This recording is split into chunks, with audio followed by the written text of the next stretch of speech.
You own a tech small-medium enterprise, and you have an innovative business idea. So, you present your idea to investors, but unfortunately, they cannot understand its potential or think it's too risky for them. You feel frustrated as your brilliant idea may go to waste. You are an investor looking for opportunities to invest in innovative, tech-driven small-medium enterprises, but you find it hard and time-consuming to identify their potential and calculate the risk of investments, so you end up passing up promising investment opportunities. Lack of investments in innovation may cause Europe to fall behind in R&D at a global level and hinder the competitiveness of the European economy and the creation of new jobs. Here comes Innorate, a Horizon 2020 project set on deploying a novel service platform across Europe to promote investments in innovation. The Innorate technology rating system is informed by customized and forward-looking rating methodologies which focus on the potential of the specific technology and innovation. The Innorate technology assessment process consists of 2 phases. Pre-screening phase, a fully automated process based on a set of quantitative indicators, calculates the business potential and risk of the innovative project. Deep assessment phase, a qualitative, in-depth assessment performed by a pool of field experts, evaluates hard-to-quantify business aspects. The process will result in a technology evaluation report and Innorate grade. So, entrepreneur, Innorate helps you make your prospects clear to investors and reduces risk premiums.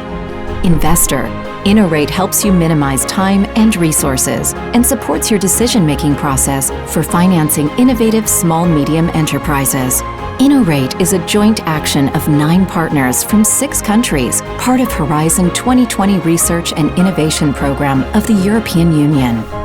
Want to learn more or get involved? Visit our website or follow us on social media. Join the pilots. The Innorate technology rating system, along with a suite of digital support tools and services, will be tested across diverse, real-life scenarios during our pilot rounds. Contact us at info@innorate-project.eu. Innorate brings innovation to finance and finance to innovation.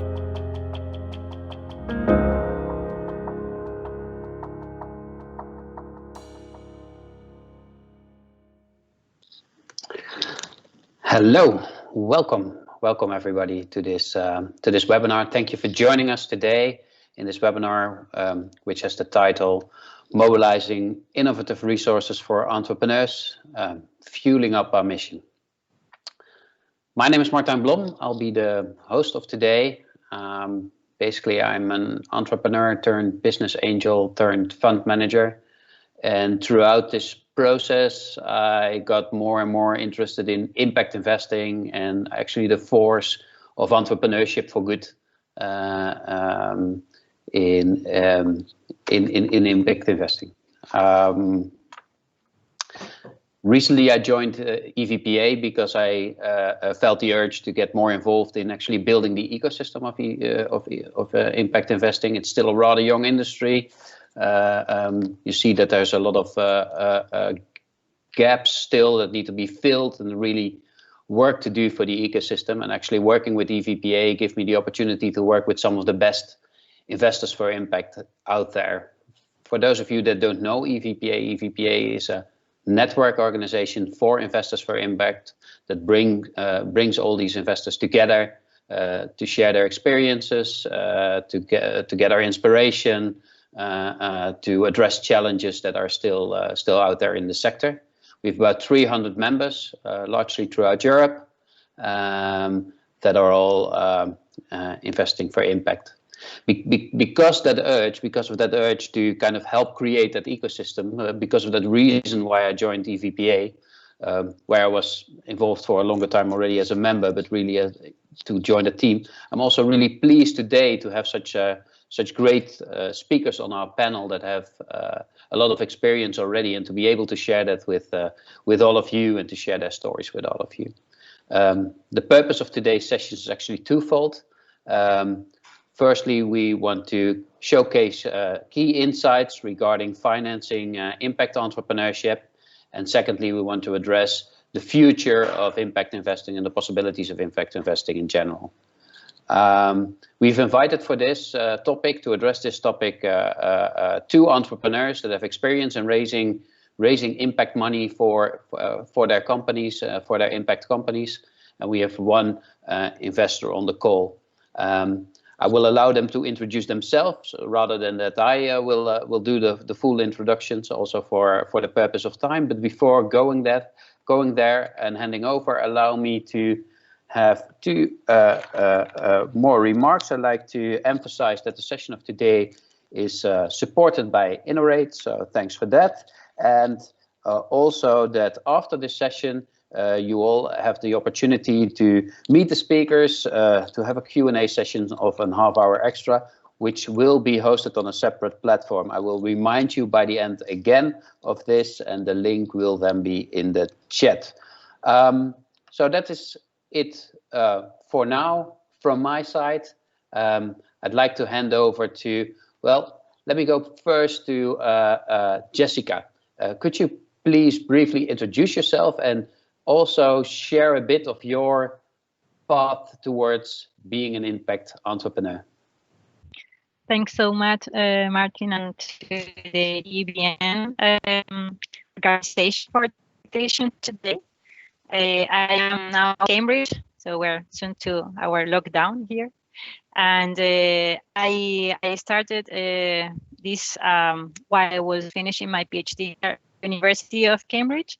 I never dreamt that I was going to start a company or become an entrepreneur. Mainly, my main motivation was as an engineer. I have a background in chemical and biotechnology engineer from Chile, from Latin America. And however, I had the opportunity to experience these challenges of bringing new technology to promote or to support and tackle challenges in other countries, but sometimes they are not really designed to address those challenges, and many times they fail in the process of adopting the technologies.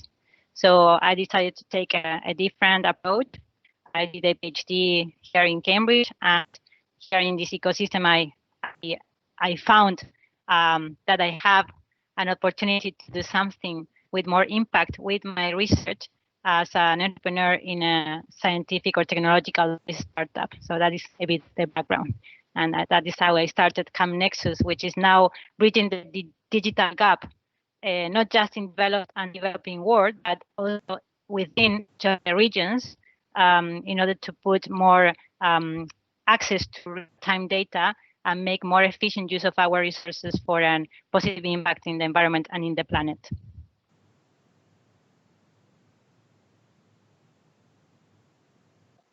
You're on mute, Martin.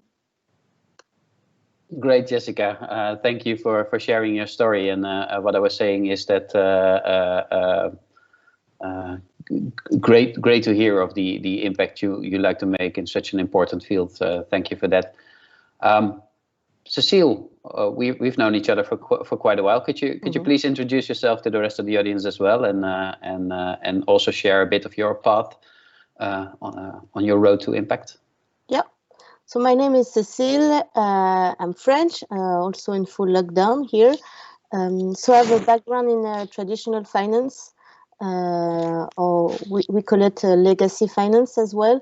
So I've been working as a consultant in a Big Four, and I realized that my work wasn't aligned with my values. And this is the reason why I completely changed job. So I started to work for the Luxembourg Business Angel Network, so trying to help entrepreneurs and investors to match, and helping those with brilliant ideas to find money. And then my big aha moment, it's when I discovered impact entrepreneurship or social entrepreneurship. So how entrepreneurship can solve social or environmental issues. And at the same time, its counterpart, impact investing. So investors with this mindset of investing into those impact projects.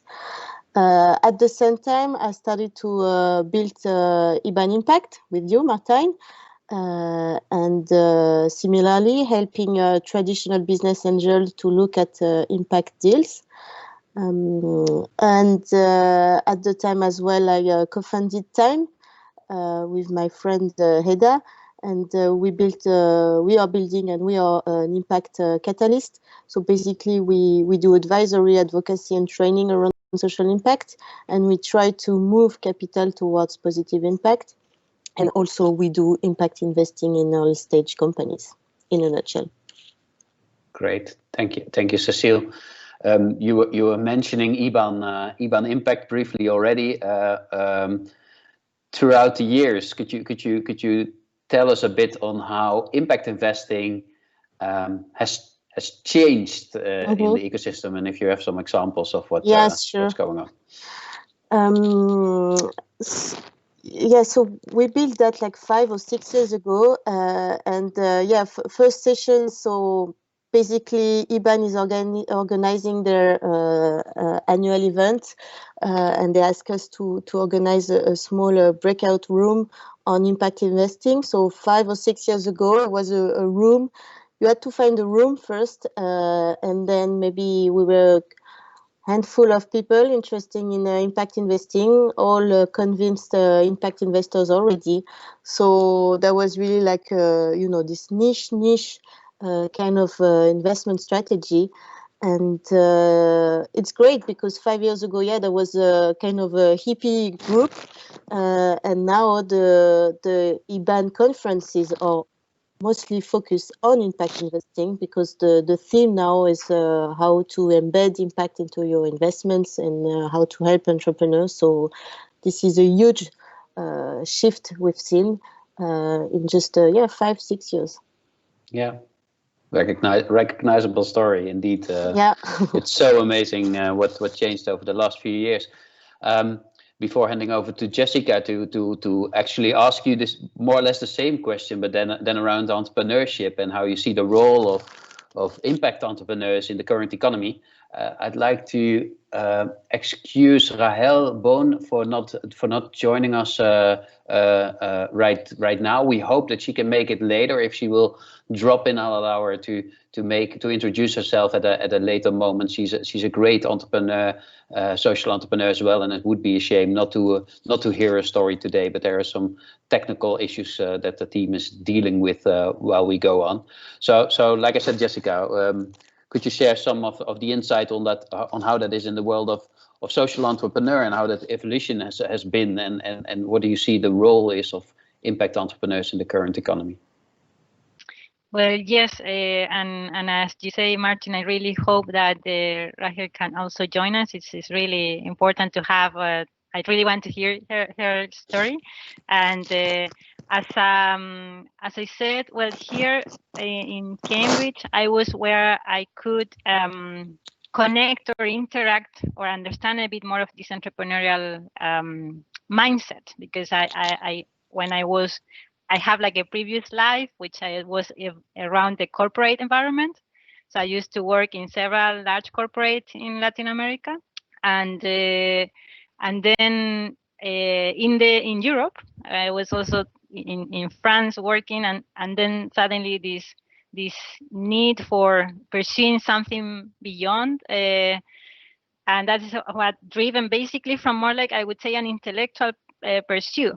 But when I came here to Cambridge, I realized that Cambridge was more than just a university. That was something totally new for me. And then I discovered that I was basically in one of the most renowned innovation ecosystem of the world. It was a total news for me. And here I had the opportunity to experience, while I was doing my PhD, I was working in a new approach of cryopreservation or preserving biological materials. So from the biological aspect, something like the Walt Disney stream of preserving their body forever.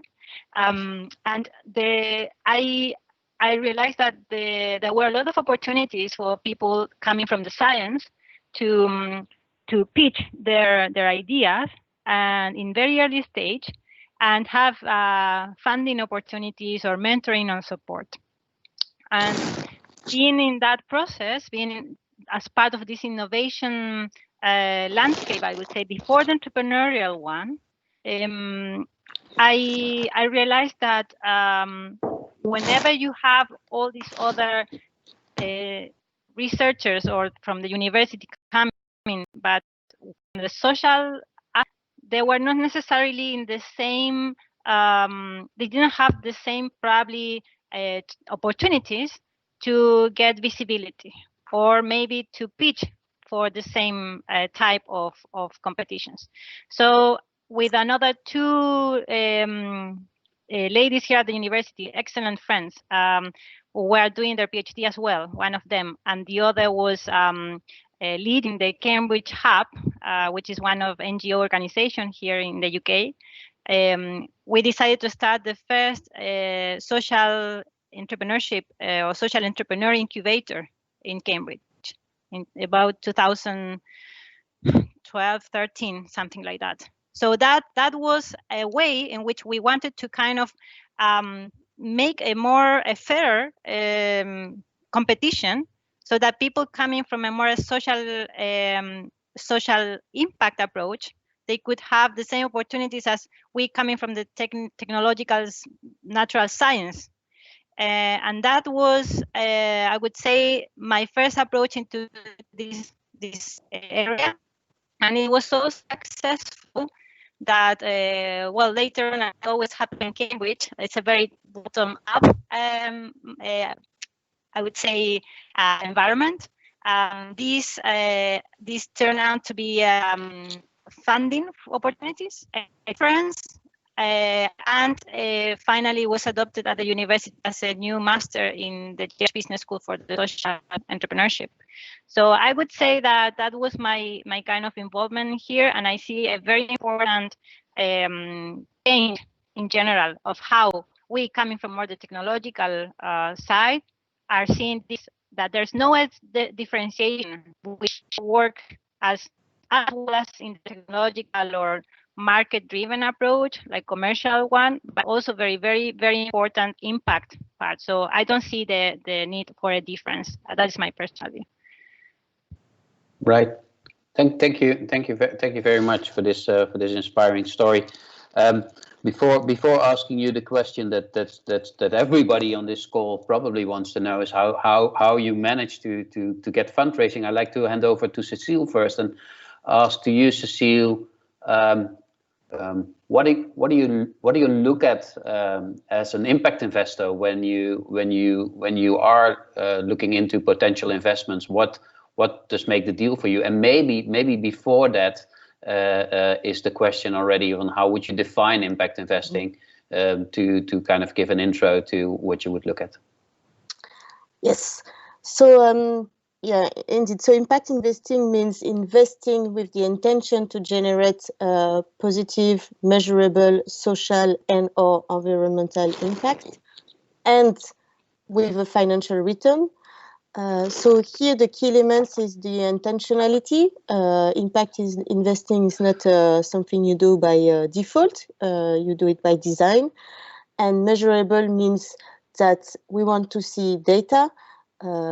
What's the impact you created, how much and how deep, and for this you need to measure the impact. So what do we look as impact investors? So when we see pitch or entrepreneurs presentation, and as for any early stage investment activity, we first look at the entrepreneur and the team. Do we believe the team, or do we believe the entrepreneur is going to make it in terms of rollout strategy and obviously impact? That's the first thing. So the team, as for any early stage activity, and then we look at the impact. What's the impact the enterprise is meaning to have? And for that, we have our own investment thesis. So there's some SDGs we are focusing as investors. So mainly SDG 5, gender equality, SDG 10, inclusion, and SDG 13, climate change. So those are the three main SDGs we are looking at. And then when we have an entrepreneur pitching in front of us, we are first checking as well those SDGs are being addressed, yes or no. And from there, we see what key metrics the entrepreneur wants to achieve. And then at time, what we do as well, we have an extra layer, and it's linked to SDG 5, gender equality. We apply a gender lens when we do investments. So gender diversity, and not only gender diversity, diversity as a whole, but notably gender diversity, which means investing in business-led companies, women-led companies first, but also looking at the products. Is it a product or a service that could help achieve gender equality? We look also at the value chain. How's the product or services being produced or manufactured? Is it promoting gender equality? So this is what we are looking when we look at investments. And most of the time, this is a blend with diversity, inclusion, and climate change, and most of the time technology. Great. Thanks. I'm glad you're emphasizing the first part before diving into the impact investing specific part. I would say is like with all investments, definitely with all early stage investments. I've always said like first is a team, and then second is the team, and then third is the team.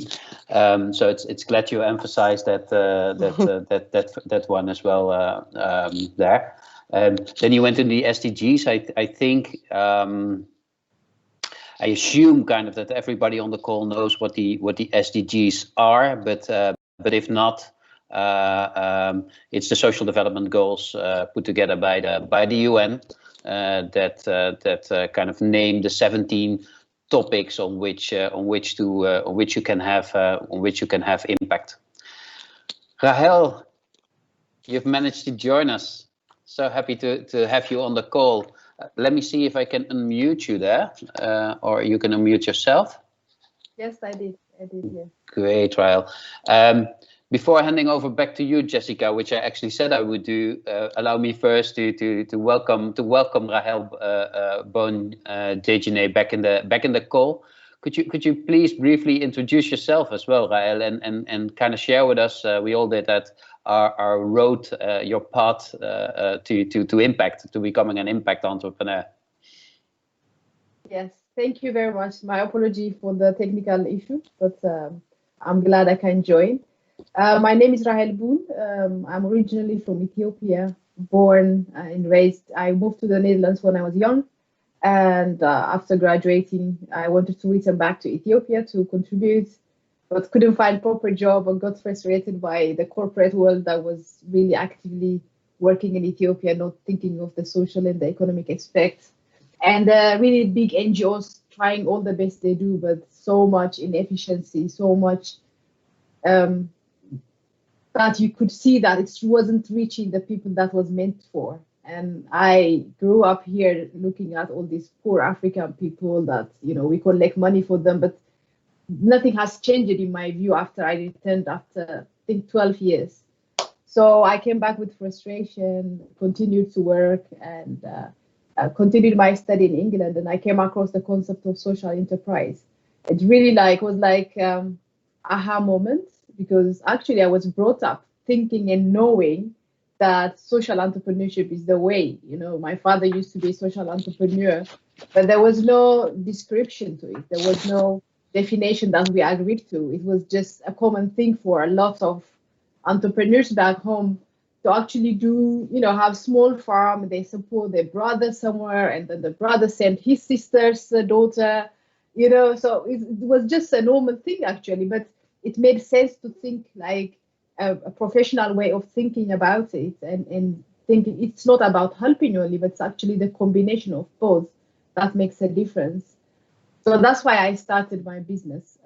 Never thought it was going to grow this way big, but the intention really was, I wanted to give the opportunity that I was given physically in the Netherlands it's more an exposure and access to knowledge, actually, that was lacking in the generation that was coming up. So I started a small firm that was focusing on job creation for young university students to work with international organization, which happened to be my partner in the Netherlands. They were interested to actually see if they can contribute. But I don't want to have the traditional, just donating money, and then they forget it when they feel like, but I really wanted to be embedded into this system. So we started to outsource part of their activities in Ethiopia. And now it's a growing organization where we have about 120 people working in Ethiopia on really collecting data, video analytics. We really do small department of the big organization called Ortec in the Netherlands. They are an ICT company, but one of the department, they collect data for soccer and other team sports. And we connected actually the passion of soccer in Ethiopia with the amount of young people coming to the market who actually have nothing to do. So it would be less difficult to actually find proper talent, at least we thought in the beginning. And it's a long way. I'm not sure how long I still have to really explain the journey I went through to now have a company that actually specializes in kind of one-stop shop HR solution, whereby we see, it's not only job creation, but it's also actually creating a mindset change, entrepreneurship development among young people, but also supporting existing entrepreneurs to grow. So we have an acceleration department that we work with existing businesses. And it all came from the frustration that we could create jobs, but there is so much needed to create private sector development, really.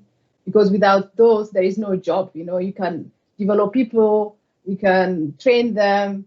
So all these big $1 million projects fail because people are only talking about capacity building, but there is no need to capacitate yourself if you can't find a job, So it must be a combination of both, whereby we really see entrepreneurs coming into the market.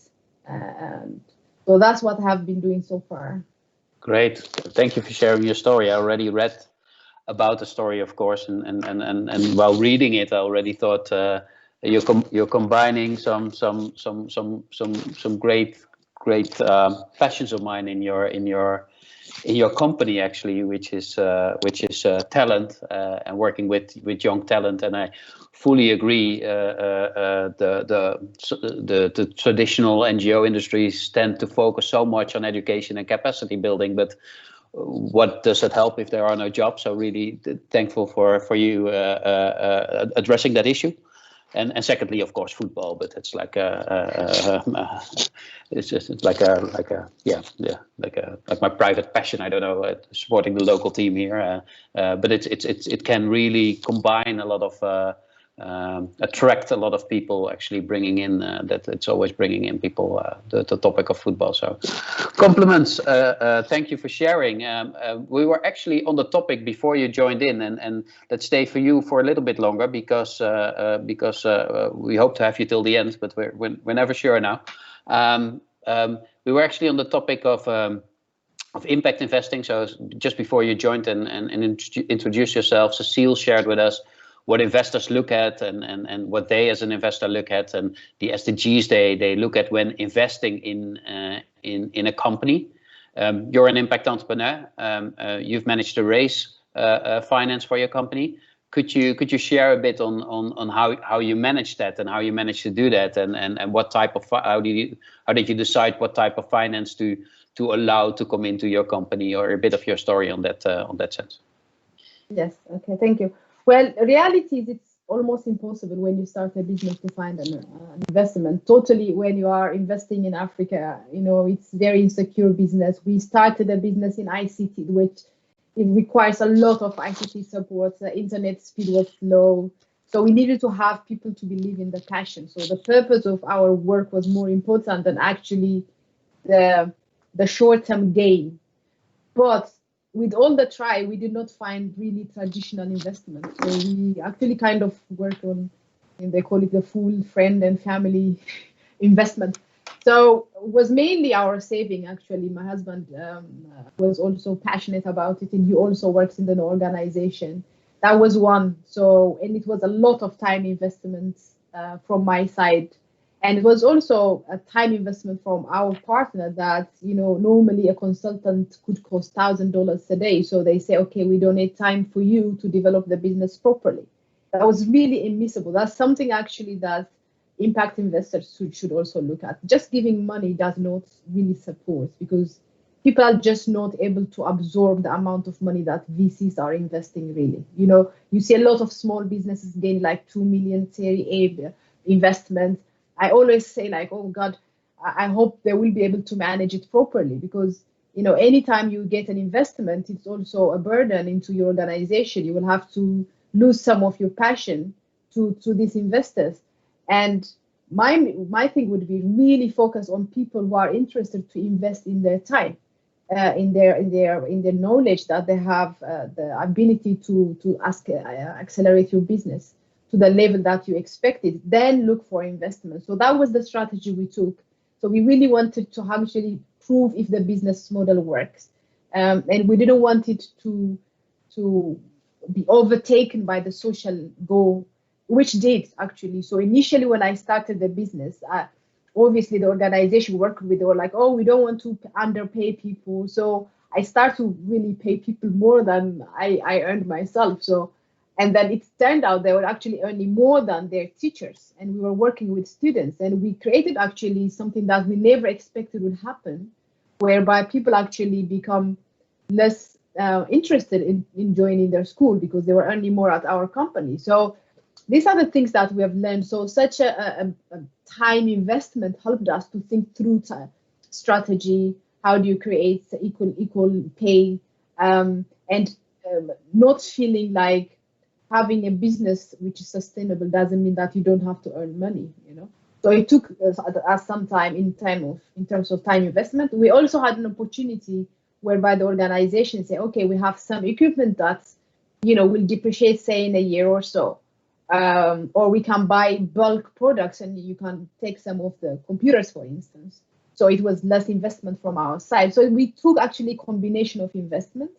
And along the years, halfway, we secured a co-investment from the Dutch government. So that's one thing, it's like kind of a grant, but then you guarantee to invest the additional 50%. Unfortunately, we had to return it back because that's also one thing we have to talk about. It's like the expectation of investors is sometimes just impossible to realize. They want you to hire 50% should be female. It has to be from disadvantaged people. So the burden is still higher. So it makes it very difficult to really have sustainable way of attracting really social investment without having to take risks. So we did that, and we have a secured typical local loan against the highest interest rates, about 70 to 24% local trade investment. So we were not successful in attracting really the typical impact investors, except the government co-financing. But there is a long way for us to go. There is a lot of financial resources available worldwide, which can be really devoted into these entrepreneurs. But companies should also understand it's not all in one. You cannot expect 50% of the equity, expect the 20% growth, and also want the biggest impacts. So I think that's some discussion that has to take place. Yes. Yeah. Thank you, Wael. There's two main things I take along from your presentation, and that is one, I'm gonna probably invite you more if I have to speak to entrepreneurs, because your story is so true. You can't just go for the money, but when an investor says that, it just makes him sound cheap sometimes. So you need to hear it from the mouth of an entrepreneur. It always makes more sense, and it's more believable. And the second thing is actually quite interesting, and I would like to have Cecile thoughts on that. But before that, I would go to Jessica first. But just keep hold of that second part there, Cecile, which is sometimes there are expectations from the entrepreneur that actually make it more difficult to reach their social impact. And you particularly mentioned You particularly mentioned a certain amount of female supported and like that. Well, Cecile, before you joined, just explained that they would look at the gender equality in the teams as well. So this was a nice one to keep in mind, Cecile. Just keep hold on it a little more. We're gonna see what Jessica has to say. I'm really looking forward, Jessica, to hear also your story, your experience on actually attracting impact investors into your business and how you manage to do that, and if that's somewhat comparable to Rahel or not at all. Mm-hmm. Well, yes. Well, they're very, very interesting, very amazing stories here with Rahel. And in our case, we were. Well, my personal situation was that I came here to do a PhD here in the UK, and I don't have a UK passport or a European passport. And in my case, that meant that as soon as I finished my PhD, I should come back to my country in Chile. However, as I said, this whole motivation that was driven by this very lively ecosystem and seeing the impact that I could do from here with all these opportunities appearing, that I would never dream that I could do this, for example, in Chile. I think the opportunities here were completely different, and I really wanted to use it in the benefit of what I've seen as a huge struggle in Latin America to bridge these kind of innovation gaps that we see, particularly in technology adoption. It was key motivation. So here, the university, I was able to be sponsored by the University of Cambridge to get a visa, which is an graduate entrepreneur visa, a tier 1 talent. And in 1 year, I had the opportunity to play around as an entrepreneur and think about the business plan, and it was like a very kind of safe environment to be an entrepreneur. So if I failed, it was not terrible, and I think that is something that we really need to have consider. And in my case, because I was really looking forward to tackle particular gaps that I saw in between, how was possible that it was developing technology in Germany, for example, that it was it was not being able to be used in Latin America, just because it was never considered the need, the local need, the context. So the first approach I took was, thanks to this visa, was looking into also the need. I looked into the need more than the solution. And that was also driven because of the visa requirements. I have to get faster income stream, probably have in the case of a normal UK-based person. And the best approach I found was through my network and looking into the consultancy area. I took an approach from consultancy to understand the problems that they were facing, and on that I could build the solution needed. So in 2017 was when we were looking for solutions that could support particular cases in Chile, considering the water availability. There's a huge issue of water access and availability, with more than 50% of losses of water. And we decided to go for a fund with the Degradation Fund locally. And that was our first funding, which was particularly to create this prototype around this solution that could bridge the gap in digital transformation, so that companies could have access to this solution, to have real-time data access. Thanks to that fund in 2000, so we started in 2018, we were able to work on our prototype, and then we got funded with the consultancy and with pilots paid by clients directly. So we were not looking for investment as another source of investment at the time. And I would say that in 2019, we were able to get another fund through the University of Cambridge in the Global Challenges, which allowed us to create more feasibility studies and demonstrate the technological aspect as well as to define the need of the user, to finally this year, so 3 years, look into the sustainability part from the investment perspective, and now actively looking for an investment. And that is what we are. Well, 2020 has been a very challenging year and very difficult year for many people, particularly in developing countries. So this is our approach now. Great. Thank you, Jessica. What I hear in both of your stories actually is that you've spent some time to actually create your business, if you will, doing pilots. I hear you say, Jessica, work with advisors that were more or less pro bono. I hear you say, Rael, to really create your business, not to lose directly. I'm using your words now again, Rael. Lose a part of your passion to working with the investor in an early stage of the company when you're still building it.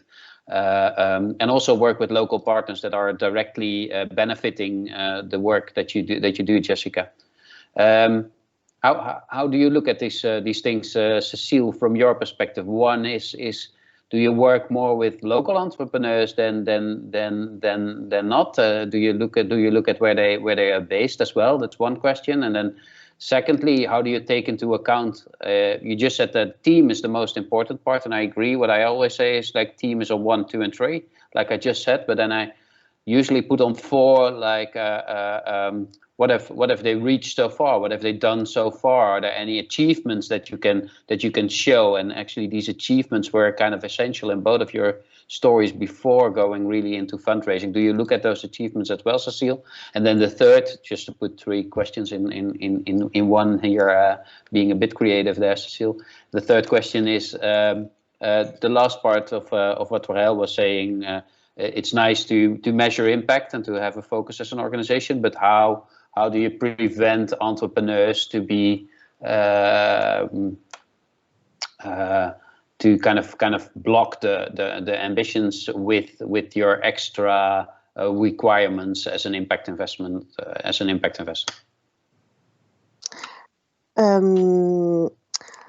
So to answer your first question, and maybe as just to go back to what you guys said, entrepreneurship is hard. Social entrepreneurship is even harder. Raising funds is hard, and when you're an impact entrepreneur, it's even harder. So I think that's the common basis that we can all agree on. So for us, in terms of geography, actually, most of the time we don't really invest locally, or not necessarily. We invest in so like I said, in a team, in a passion, in a challenge. We have passion for. So, you know, why do we have that gender lens filter when we do investment? It's because we feel that women entrepreneurs do not have the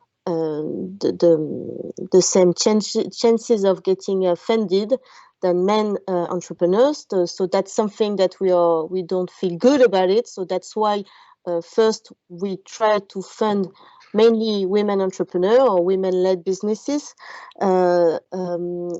And then we have this network of gender lens investors, and that's how we invest. Basically, we get introduced to, entrepreneurs, women entrepreneurs, and we believe in what they want to achieve. We believe in what they want to do. We don't necessarily, and actually we don't mess with logistics or operations. We've never asked an entrepreneur, for instance, about hiring process or process, yes, but not a result. Not business to succeed in terms of financial viability and impact. And about the impact measurements, when we do early stage investment, so it depends what level you invest, but when you're investing at an early stage, Metrics, this is something that's built and discussed with the entrepreneurs. That's not something we say, these are the metrics I want to see. We discuss with the entrepreneur what are the metrics you want to achieve, and we are happy to support you to achieve those metrics. And to go back to the point of... Sorry to interrupt you, Cecile. It was only my strange problem that I put 3 questions in one for you at the end, but I'm seeing that to the end of this this session. So maybe you could even end the answer in that follow-up session. It's actually a meet the speaker session that we are going into right now. You can all access it through the conference platform with a link. There's also a link in our chat also for our speakers that you can access the next session directly. So I hope to see you there in a bit. Sorry to break up so abruptly there, Cecile. I think you managed already to answer at least 2 of the questions. So thank you for that, and see you in a couple of seconds.